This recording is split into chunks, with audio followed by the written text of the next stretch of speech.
Hi, everyone. Welcome to our workshop at the Business Resource Committee, the Carlsbad Chamber of Commerce. We are so excited to welcome our wonderful panelists and moderator today. Our topic for today is getting involved in and supporting local education. So we survey our members at the end of every year to see what topics they would be interested in hearing throughout the year. And this was one that scored high. And so here we are in October with this wonderful panel that we have put together. And we're so excited to have these wonderful people. And, you know, when I think of North County, and we've often heard it called the education hub of San Diego County and probably of California, if you think about it, right? We have so many wonderful schools in one place. So I think it's really great that we were able to have this workshop today. And I want to thank you all for being here and taking time away from, you know, everything that you are doing for your schools and the community. So I would first like to introduce our moderator, who will then introduce our panelists. So Dawn Sando, thank you for being our moderator today. Dawn is the president of Strategic Results Group. He has led marketing and strategic planning teams for HP. Now his company, Strategic Results Group, works with CEOs, business owners to help develop and implement their growth strategies. Don is also our past chair of the Business Resource Committee, and we consider him our consultant for everything we do on our committee. So thank you, Don. I'm going to hand it over to you. Okay, so when this topic rose to the top of the survey, I was very fortunate because I am on the board and 3 of our panelists are on the board with me. So it was very easy to contact them and say, hey, would you help us out? And of course, they all quickly agreed. So I'm like you mentioned, the bios are long, so I'm just going to hit their titles so you know where they're coming from. All right. So and we thought we wanted to include not just upper education, but you know the full gamut. So first we have Ben Churchill from the Carlsbad School District. So he's the superintendent of the Carlsbad School District and responsible for my grandkids' education. Next, we have Dr. Sunny Cook. She's with president of Miracosta College, responsible for my granddaughter's nursing program there. She's a nurse at Camp Pendleton. Miguel De Jesus from Cal State San Marcos. Back in the day, he was actually a member of the Business Resource Committee, and now he's our liaison to the board. And also from Cal State San Marcos is Dr. Jennifer Ostergren with the Education, Health and Human Services Department at Cal State San Marcos, where my wife went and graduated. So there we go. I have family connections to you all. It's not going to be a question and answer kind of a thing. We're just going to give like 10 minutes to each speaker to talk about, how business can interact, support, and help, their institution. All right. And what opportunities there are and how a member would get connected. So I'm going to start with Ben for the Carlsbad School District. Excellent. Well, thank you. Good morning, everyone. It is very nice to be here. I'm always happy to have the opportunity to talk about the school district and ways for community members and local business folks to get involved. I do have a couple of slides that I pulled together from various presentations. I thought it might help to organize the conversation. I'm also going to drop into the chat right now 2 links. So let's see, those are there. So career and technical education, or CTE, is really core to what we're doing in grades K through 12 in Carlsbad Unified. Our board directed us to put together a 3-year strategic plan for career pathways and career and technical education. We did that a year ago. We're in year 2 of that 3-year plan. And a big part of what we're focusing on as we try to get kids ready for whatever happens after high school, a big part of that is partnering with local industry experts to make sure that our students are being prepared for jobs of the future. If I share my screen, let's see, here we go. Just a couple of quick slides here. This is from a slide deck that our career ed specialist, Nicole Morsch, put together, and I'm going to share her contact information shortly as well. But we're really honed in right now on rethinking the importance of industry partnerships. We have been looking at the world of work, the future of work. We've been looking at work-based learning and specifically honing in on the needs of our region as we get students ready for whatever comes after high school. We have a 96% grad rate, which is excellent. We have a 80% A through G rate, which means 80% of our graduates are eligible for admission to UC and CSU systems. We have 2 to 3% of our graduates who go directly in the military, which I'm very proud of. But there's 15 to 18% of our grads who go directly into the world of work. We need to make sure that every single one of them is ready for whatever that looks like after graduation. So developing sustainable industry and community partnerships and really investing in champion teachers and industry leaders is an area of focus for us right now. The argument for partnerships, why work with a K-12 school system? As we look to the future, there are folks who have said that 85% of the jobs that exist in the year 2030 haven't been invented yet. So the question is, how do we prepare students for jobs that haven't yet been invented? Here's a quick screenshot. We put together our career pathways strategic plan. The image on the right is one of the items I linked in the chat. That's our digital online handbook for career ed. It's got a lot of information, including the different career pathways we have starting in our middle schools, going through our high schools, and a lot of info there. I won't spend time on it. The question I have is, or the question I was posed today is, how can local industry get involved? And the question is, what if we work more closely together? What will be possible? So there's a QR code here on the screen. You can snap a picture of that, or I put the link into the chat for a brief survey, interest form, if you'd like to find ways to work with Carlsbad Unified School District in our K through 12 programs. We are always looking for industry mentors, industry partners who can provide internships or job shadowing. We also need guest speakers. We need folks who would commit to meeting individually or with small groups of kids. There are lots of ways to get involved, and I really look forward to finding ways to connect local industry partners to our students. So I guess I'll pause there and hand it off to my partners, or hand it back to Don, and happy to answer questions at any point. Yeah, if there's any specific questions related to elementary or high school, we've got a couple of minutes. Ask those now, or if not, we'll move on. Okay, I don't see any. All right. I do actually. Ben, I'm a commercial real estate broker, and also I'm a big fan of teaching young people about financial fitness, how to invest money, how to save money, and so forth.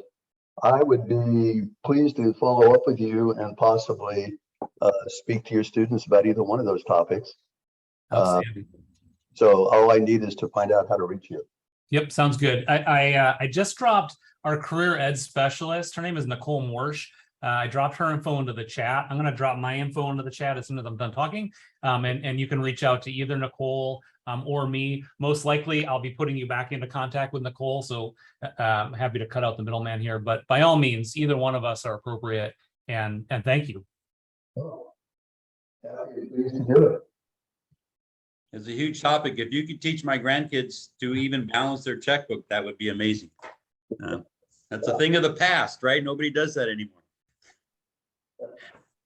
Okay. Any other questions for Ben? All right, we're going to move up to Dr. Sunny Cook at MiraCosta. Hi, good morning, everyone. Thanks for the opportunity to be here and with colleagues. I have been at MiraCosta College now as president for going on my 8th year, so time flies. And I think community colleges, unlike some of the other sectors of education, have a really, really broad mission. And so we serve about 23,000 students across 4 different sites. And those sites are all in coastal North San Diego County, from Oceanside all the way down to Cardiff. And one of those sites is in Carlsbad. So I'll tell you a little bit about those. But we offer everything from kind of pre-collegiate offerings like English as a second language, citizenship programming.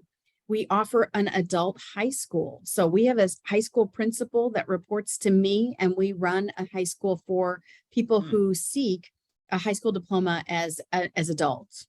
And so all of those things are on our non-credit side, and they're free to the community.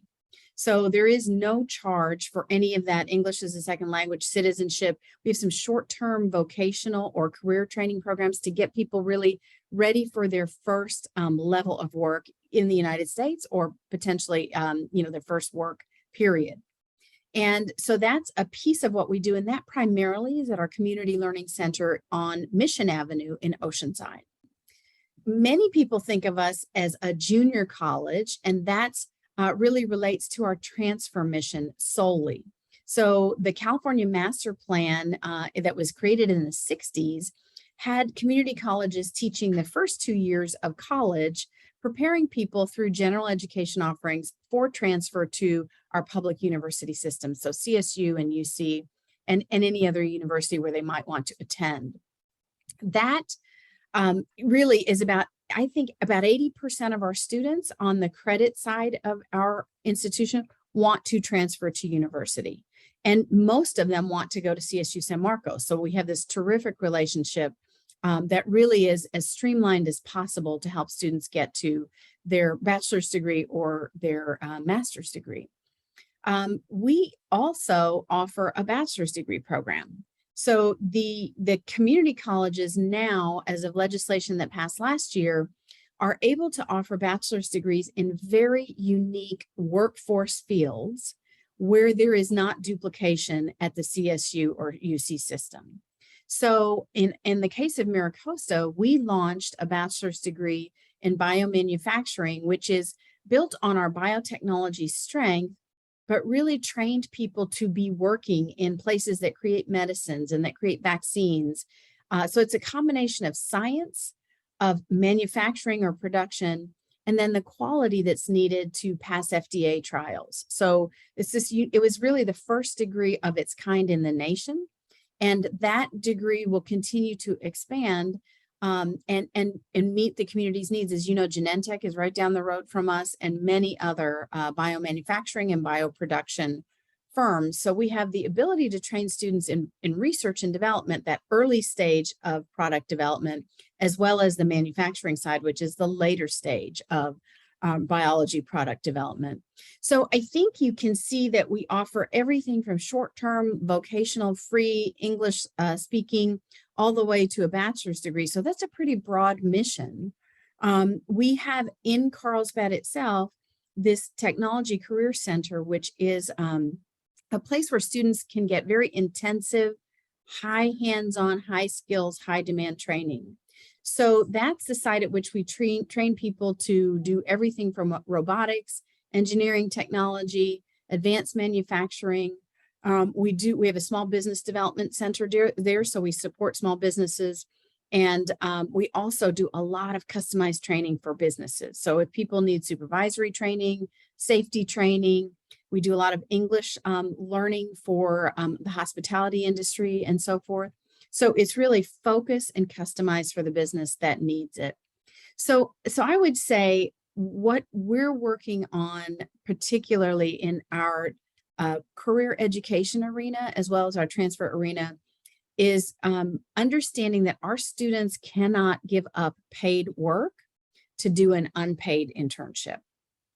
Internships are really critical to students establishing their skills in the workplace, to apply what they're learning in the classroom, to build their networks, and to put something on their resume that's relevant experience as they look for a job. But most of our students are working to support their families, to support themselves. They're having to go to school part-time. 2/3 of our students have to go to school part-time because their work demands are so significant. So for us, we've tried to create through grants and partnerships with business and industry, these opportunities for students to experience paid internships. In COVID, we did that virtually. We certainly are doing that in person, which has been our intent, and certainly was pre-COVID our work. So I would say, very much like Ben said, in where we could use business and industry support is in the form of mentors for students in particular fields, guest speakers, the ability to do field trips and learn about different industries. And most importantly for us is really internships where either the industry can pay or we can help subsidize through grants the payment for a student to do a paid internship. And then obviously career placement as well. We have career fairs. We have a career center that helps students identify what their career goals are, to prepare themselves for the workplace, and also to help them find employment. So lots of opportunities to advertise either job opportunities or internship opportunities and get students ready for those.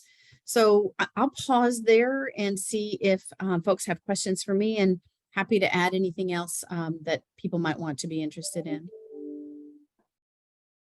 So Sunny, besides the BS in biomanufacturing that you mentioned, what other unique bachelor's degree programs do you have? At MiraCosta only offers that one at this Just time. one. We're kind of exploring what other unique avenues would be open to us, and we always will partner with our CSU partners to make sure we're not duplicating at what is offered already at a public university.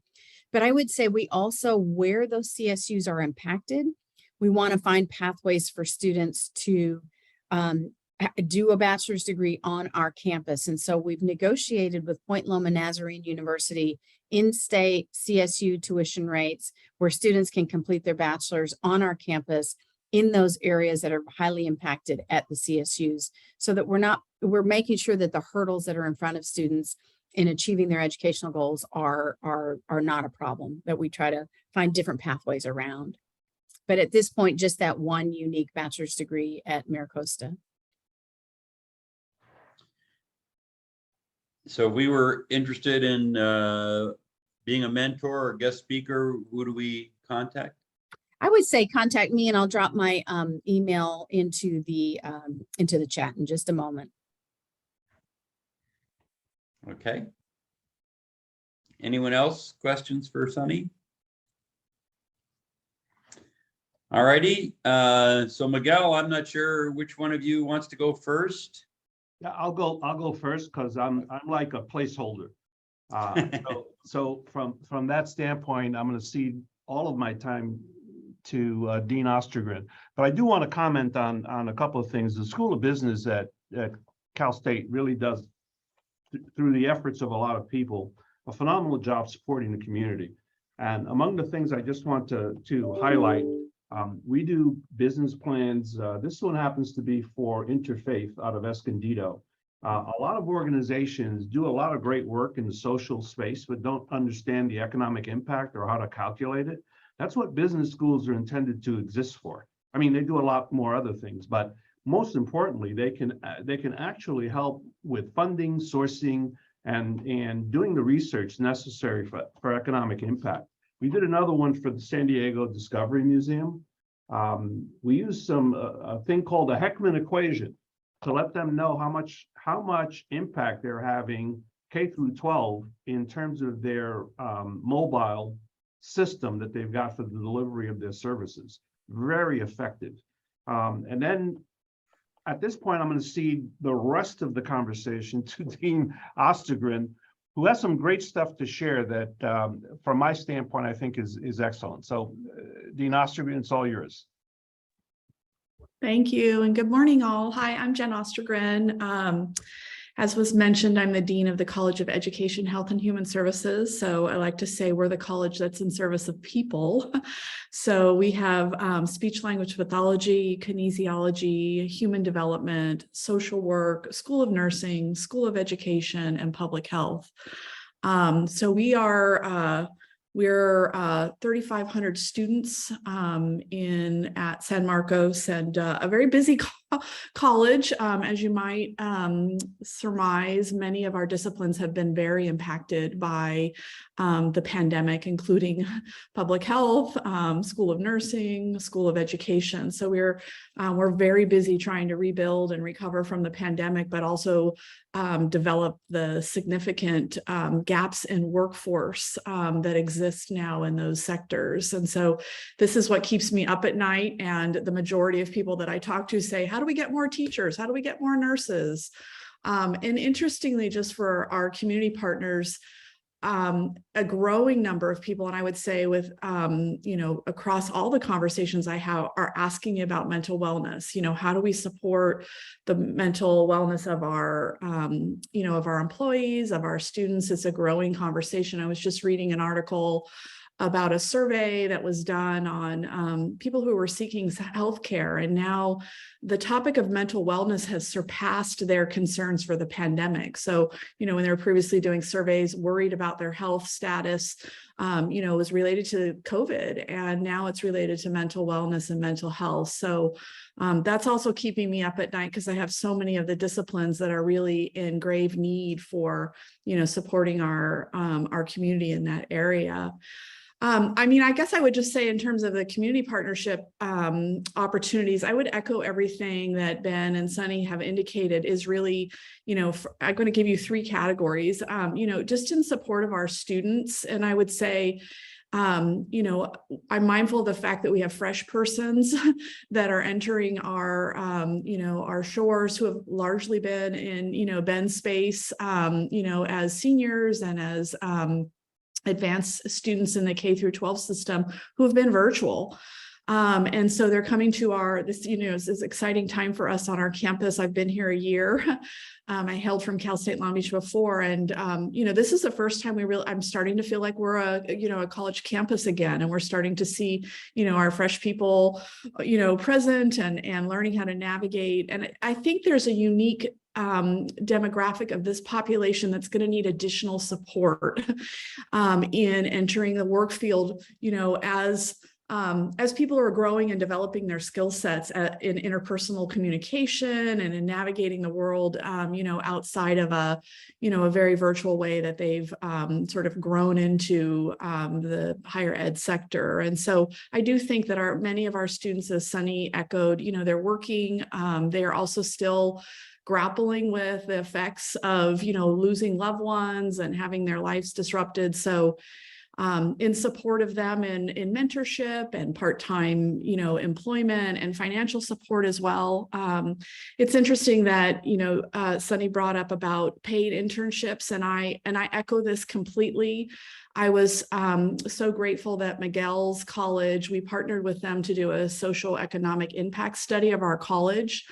As you might imagine, all of our disciplines have required internship experiences, and many of them at very high levels. Social work students have to do 2,000 hours of clinical social work engagement. Up until previously, this was all unpaid largely. And that was just based on a factor of accreditation and other things. I learned this week that social work is actually changing that dynamic, and their accrediting body is now allowing their students to work and count those hours. But What this study did for us is I wanted to understand what that meant in terms of the total number of hours. I had a sense when I came to this campus that we were out in our community partners in a very big way, sending our students out to do these internships.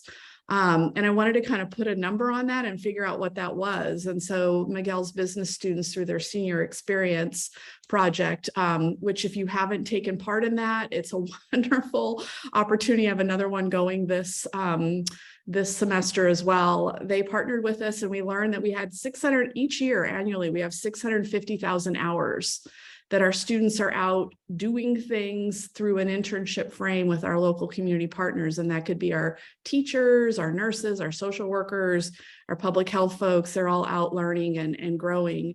And that's a contribution in-kind economic support for the community of $17 million.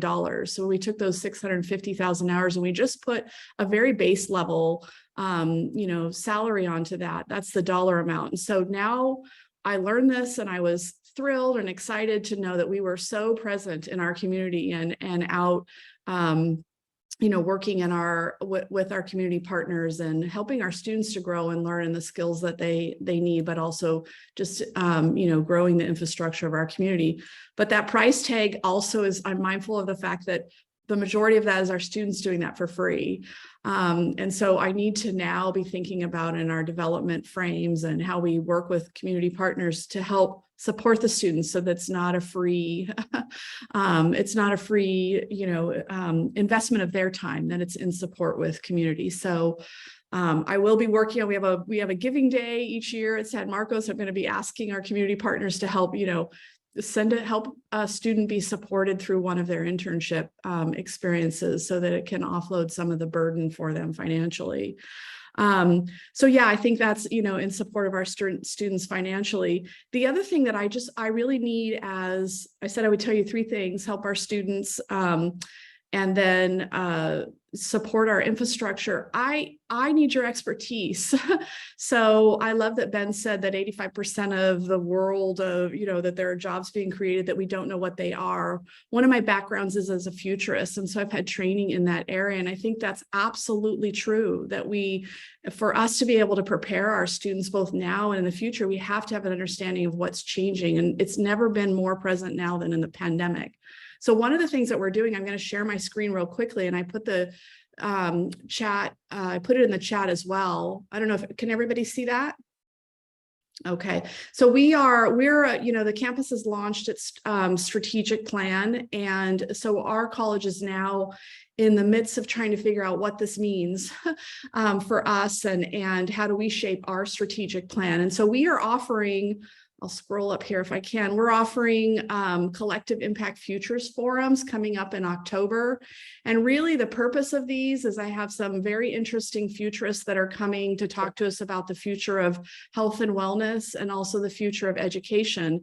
And really the purpose of this is to bring my faculty to the table and to have all of you as community partners come and tell us what's going on for you out in this area. What do we need to know? What do we need to be thinking about collectively? So they will give us a sort of futurists are out thinking about the signals of change on the very edge of, what's kind of already present for us here now and trying to extrapolate and make sense of what that means. And so these are both futurists from the Institute for the Future that are going to come and spend about an hour and 15 minutes with us, sharing their perspective. What are they seeing? What are the kinds of signals that they're thinking about for the futures in these areas? And then we're going to spend our time with our community partners asking those two questions at the bottom. How do we support our students and shape our programs for a changing future? Because I do believe, that we will all be needing to think differently about what kinds of degrees are important. I love that Sunny talked about her bachelor's degree and, this sort of first in the nation approach to thinking differently about what kinds of training and skills and knowledge our students will need. So that's the first question. We want to get all of your insight about what you're seeing and thinking and how this changing future affects the way that we should be preparing our students. And then really the other one, because I have a college that's in service of people. And as I said, our communities are struggling in many different ways.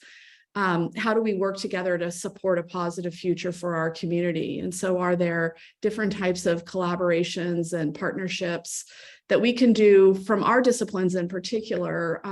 During the pandemic, our public health students were helping with contact tracing. They were doing, stuff to help with public safety on our campus. Our students, our nursing students were giving vaccinations, and, of course, our teachers were helping to elevate online learning in our local schools. And so I think we need to have another conversation about what now, what can we do together? And if I think about the fact that I have 650,000 hours out there in the community of our students, like how do we think differently about that to both give our students experience, but maybe advance something? Maybe it's in the area of mental, health and wellness, growing something different in that area. So I guess that would be my first ask is, please, I need your help in spreading the word, and getting this out there. It's completely free. It's open access. I've just set the table, and I just want as many community partners to come and tell us what you think, and, have conversations with my faculty, and let's brainstorm together about what we need to do next for our future pathways. I'm going to stop sharing screen. And so I think that's an important thing for us. And, so let's see, I said supporting our students with, financial support, helping us with our, have some of those unpaid internships flip into paid internships, offering guest speaker knowledge base, and then helping us participate and shape the future through our collective impact forums. And then I would just say, I will probably have, I know that's more than 3, but I will probably have a need or an ask, and it's growing for me in what that might be. And I don't know that it's a direct thing that I can ask each of you right now, but I will probably need to grow my faculty infrastructure in a new way around this topic of mental wellness, around mental health. It's one of those things that I think is shaping, it's an area that's shaping even as we speak in terms of the types of workforce that we need to support this. We're kind of at a crisis moment with, trying to sort of push forward traditional models of mental wellness, which largely have to do with professionals that are trained at the graduate level. So we're talking about counselors, mental health, or social workers. And I think it's a discipline, like many of the other health disciplines, that's in need of sort of backfilling of other types of workforce that's focused more on mental wellness, sort of like a triage model, like they do in health care settings, where they have people that are the doctors that are working at the top of their license, and they're having other people that support that. And right now, I don't have the infrastructure to develop that, in my college. I mean, I have actually, I have the disciplines, but I'm going to need more of an investment in faculty and in those disciplines to help think about what those other kinds of degrees and support look like. Perhaps some kind of interdisciplinary hire, something along those lines. And so, oftentimes in the CSUs, we hire endowed professors, we hire, people that are supported by industry or philanthropy to help us advance a topical area. And for me, I think this is going to be one of them that in the next year or so, I'm going to try and figure out how, what's the outgrowth in our faculty infrastructure that we need. So I'll stop there and open it up to questions or discussion. Jennifer, could I jump in and I'm really pleased to hear that you're a futurist, because I will say one of the things that I didn't mention is that MiraCosta has been working with the Institute for the Futures for about 3 years now. And we have trained hundreds of people at our organization to think like futurists. And so we've got a self-paced course that we offer every semester to our employees. And our goal is to offer that out more broadly. So I think that you and I are going to have lots of work together as we kind of push our community. So I want to recognize that each of us spoke about the future.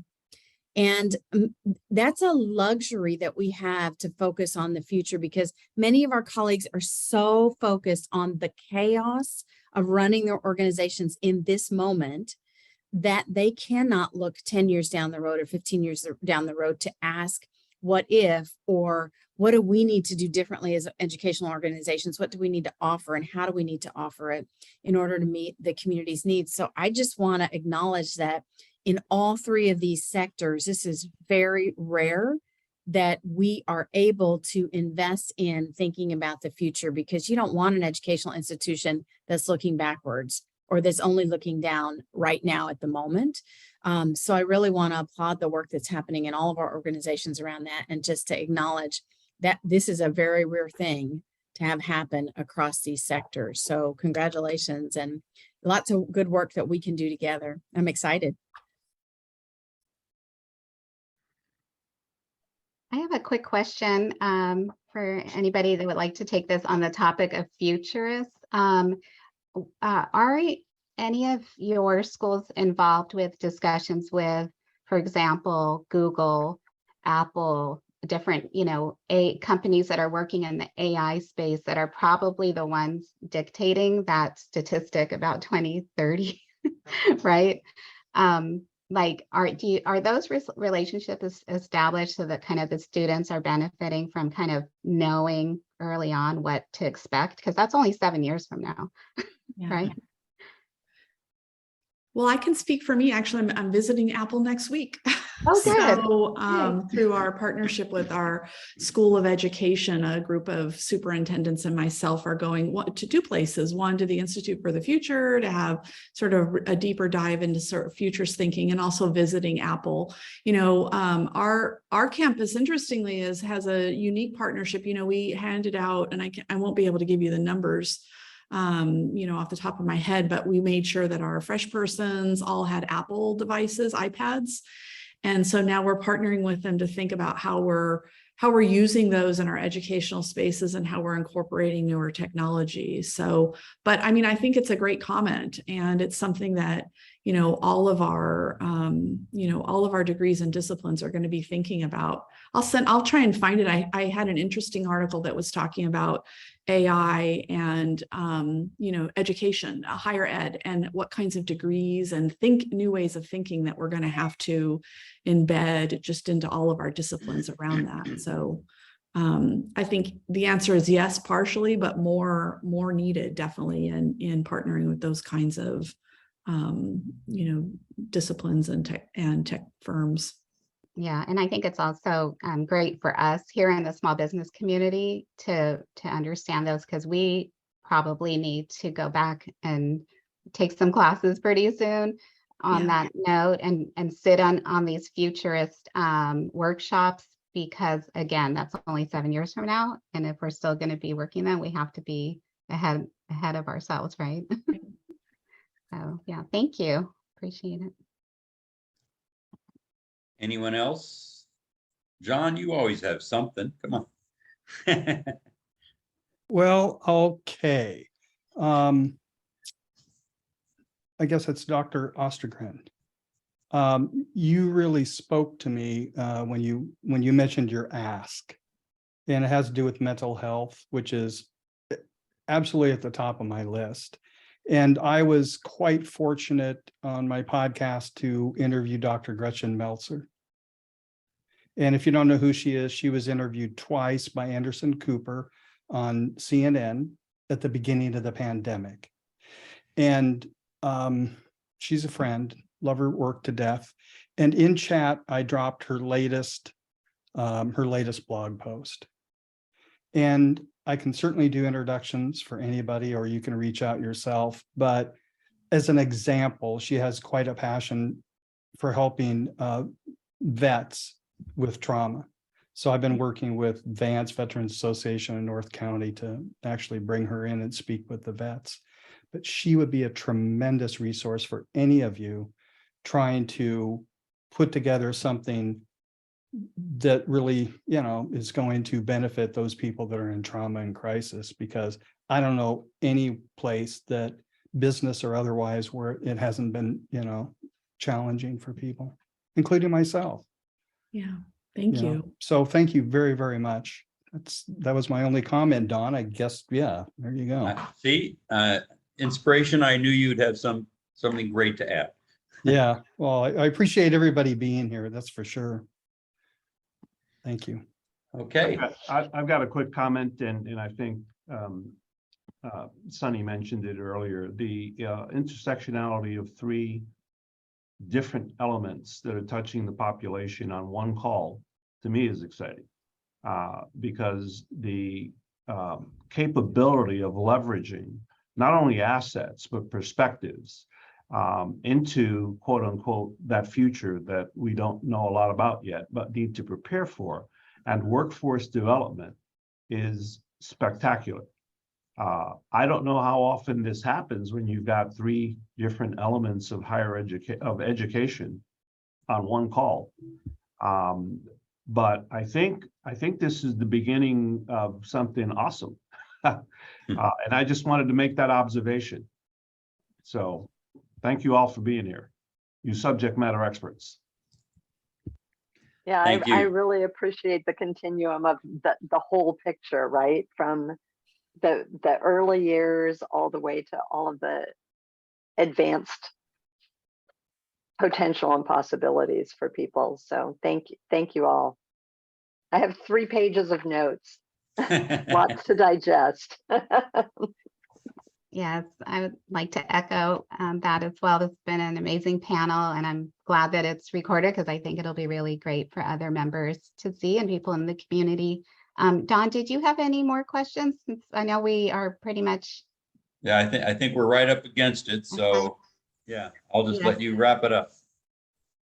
Well, thank you. Yeah, we want to be respectful of everyone's time.